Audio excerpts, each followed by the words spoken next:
Everything changed in a matter of seconds. The exact moment that confetti rained down at Super Bowl LX, the Seattle Seahawks finally reached the absolute mountaintop. But here's the brutal reality of the NFL. The very instant you claim the throne, the rest of the league immediately begins plotting your downfall. The crown? Well, it's incredibly heavy. Welcome to NFL Nexus. I'm your host, and today we are breaking down the absolute, unflinching reality of the Seahawks' 2026 schedule. Now listen, this isn't just a list of dates and opponents. No, this is a cinematic roadmap of pure survival. Defending a title takes an absolute army, and we're gonna need yours. So hit that subscribe button, like this explainer, drop a comment down below with your thoughts as we go, and become a channel member right now to support these deep, documentary-style dives. Let's dive right in, because I'm telling you, the path to a dynasty is paved with relentless, unforgiving resistance. So can Seattle actually survive the gauntlet? Honestly, this is the defining question of the entire 2026 season. You see, defending a title is not some fun victory lap. It is a savage, agonizing war of attrition. Every single team you face this year, they've circled your game in permanent marker on their calendar. You are their Super Bowl. Mike McDonald's squad isn't sneaking up on anyone this time around. What we are looking at is a schedule that feels deliberately designed by the football gods to test the absolute physical and psychological limits of this roster.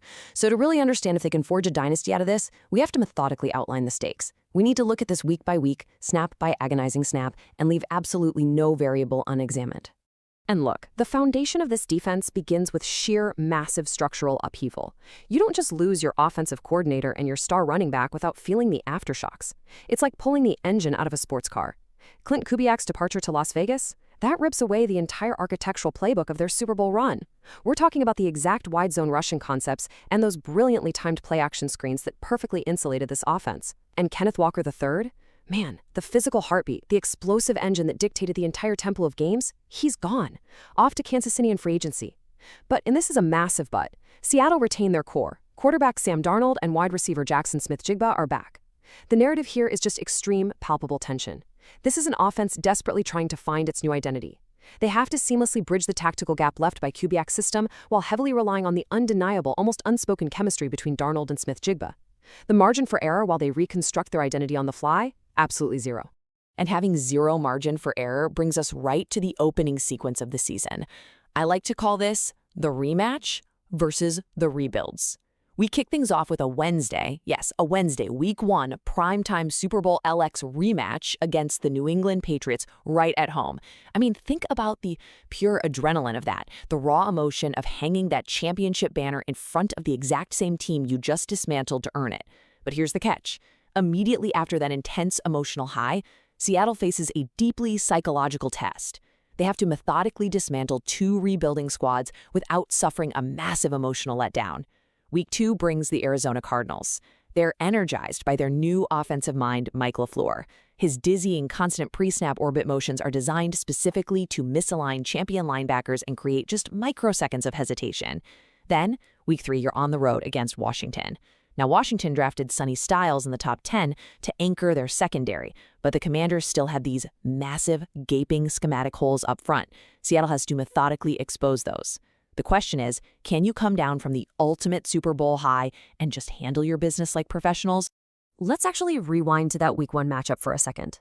The scouting report here is remarkably clear. Quote, the Seahawks dismantled the Patriots with their defensive line and running game in Super Bowl LX. Listen to me. New England simply did not do enough this offseason to fix their offensive line. It's a glaring issue. Drake May is going to be under absolute duress, once again.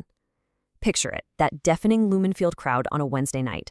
Seattle's defensive front just pinning their ears back, executing these complex stunt games up front with terrifying precision. It is a literal sensory nightmare for a young quarterback who honestly probably still sees ghosts from last February. He'll be staring down a defense that is completely obsessed with granular gap integrity and violent edge rushing. Moving down the timeline, we hit this incredibly fascinating psychological marker, the number 11. Now, this represents the potential consecutive home wins Seattle could achieve against the Arizona Cardinals by week 9. 11 straight. Guys, this isn't just some cold random statistic to read off a sheet. This is a psychological chokehold. The Cardinals will be marching into Seattle, likely led by veteran Jacoby Brissett, and they'll be carrying the invisible, crushing weight of a decade of failures in that specific building. It gets into your head. When a division rival owns your franchise to that degree, the game is often fundamentally decided before the center even snaps the damn ball. It's just dominance, plain and simple. But to even reach Week 9 intact, Seattle has to survive the absolute meat grinder, the midseason gauntlet. Week 4 against the Chargers, Week 5 against the 49ers, Week 6 in Denver, Week 7 against the Chiefs, Week 8 on Monday night against the Bears. This suffocating, relentless 5-week stretch, this is the true tactical crucible for Mike Macdonald's squad. You know the old saying, you don't win championships in September, you survive October? Well, it's literally true here. These are back-to-back-to-back heavyweight clashes against playoff contenders and bitter rivals. The sheer physical toll on the human body, the mounting mental exhaustion of preparing for 5 drastically different offensive schemes week after week, this is exactly where promising seasons are permanently broken. Hidden deep within that mid-season gauntlet is a textbook psychological trap. We call it the look-ahead spot. In Week 4, Seattle hosts the Los Angeles Chargers. Now, Mike McDaniel is calling the plays this year for LA. That means chaotic, condensed formations, rapid pre-snap shifts, and blinding track star speed designed to completely scramble defensive communication rules. But human nature is a dangerous vulnerability, right? Looming immediately after the Chargers is Week 5, the San Francisco 49ers. The bitter rivalry, the heavy personnel packages, the team Seattle absolutely humiliated twice at the end of 2025. The agonizing reality is this. If Seattle's linebackers are mentally prepping for the physical violence of the 49ers and they overlook the intellectual chess match of McDaniel's Chargers, his speed will carve them wide open. And that, my friends, is exactly how a trap is sprung in the NFL. And let's say they do survive the 49ers. Well, their reward is an absolute nightmare. Week 6, Thursday Night Football, the Denver altitude. I really need you to let the sheer physiological toll of this sequence sink in. You just played a bruising, deeply emotional rivalry game on Sunday against San Francisco. Now you have an impossibly short turnaround. Your physical recovery time is heavily restricted, and you have to fly into the incredibly thin air of Mile High. The Denver Broncos boast punishing continuity on defense under Vance Joseph. He utilizes these complex splits packages that relentlessly test a tired offensive line. Imagine the lack of oxygen in the fourth quarter, the heavy burning lactic acid building up in the players' legs, and a rested Denver defense just waiting in ambush. This is a highly calculated trap set perfectly by the schedule makers. How a champion responds to that exact kind of adversity, that defines them entirely. Week 7 brings profound emotional warfare. It's the return. Kenneth Walker III walking out of the visitors' tunnel at Lumen Field, but wearing a Kansas City Chiefs uniform. Seeing that is going to be surreal. The emotional drain of tackling your former brother in arms is incredibly heavy. But immediately after that emotional roller coaster, Week 8 strips away all the sentimentality and demands pure, gritty violence.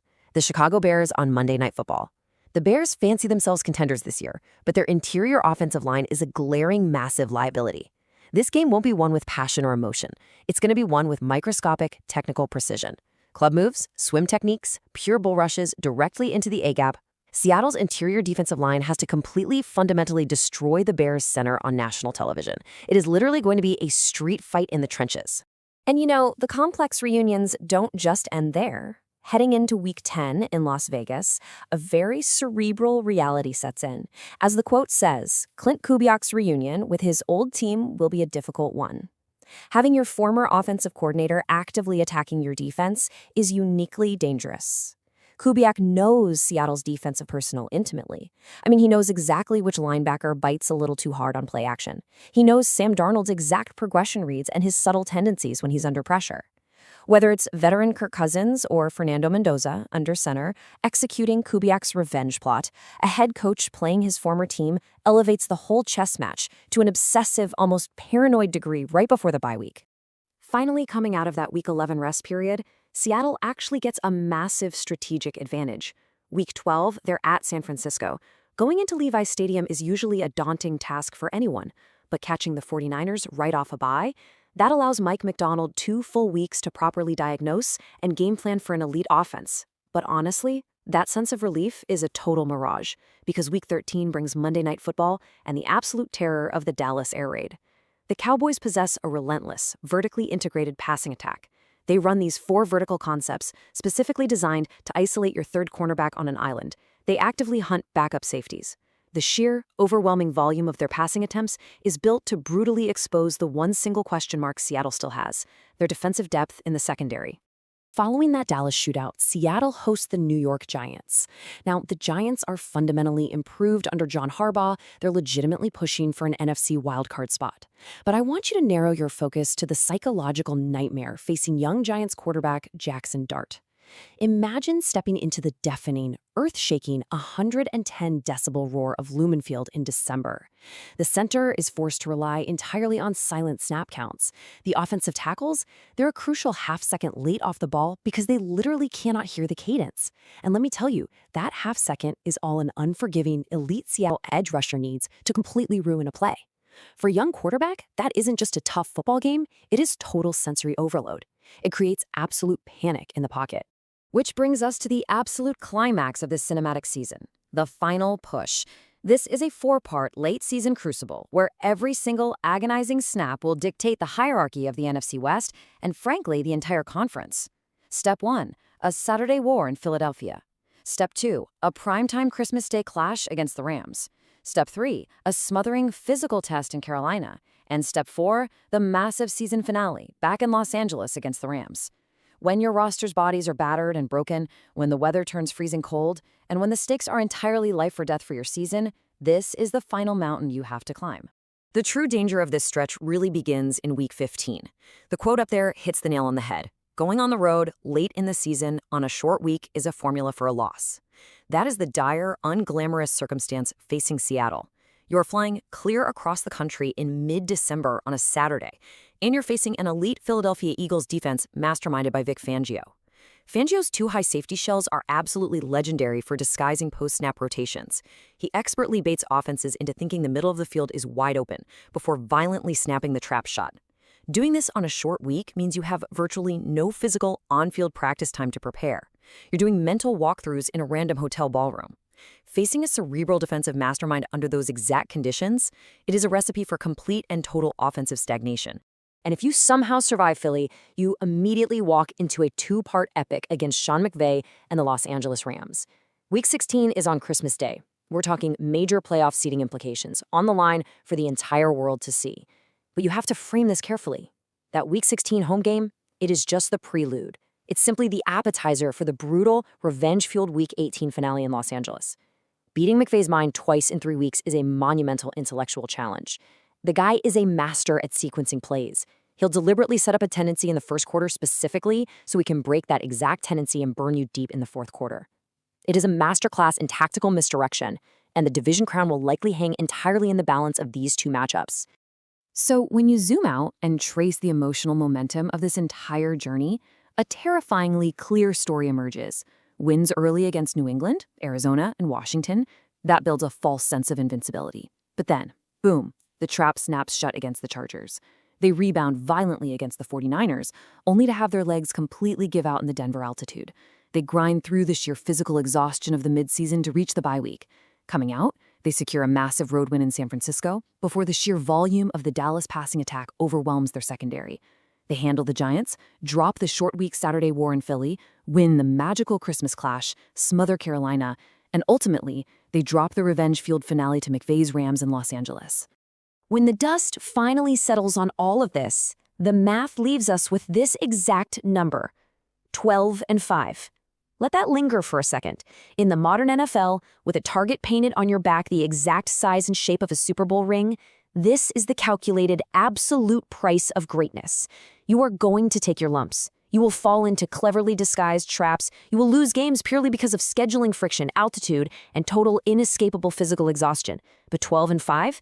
That is the exact mathematical threshold required to survive this gauntlet, win the war of attrition, and forcefully punch your ticket back to the dance. Because at the end of the day, championships are won in the microscopic margins.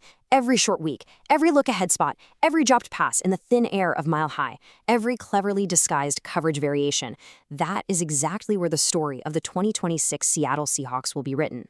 So I'm leaving you with this final, burning question. Is 12-5 enough to forge a dynasty in the NFC? Are Mike McDonald, Sam Darnold, and this defense resilient enough to carry that heavy crown for another year? I want to hear exactly what you think. Subscribe to NFL Nexus right now. Hit that like button on this explainer. Comment your exact record prediction down below and become a channel member today to ensure you never miss a single update on this cinematic season. The gauntlet awaits, my friends. We'll see you next time.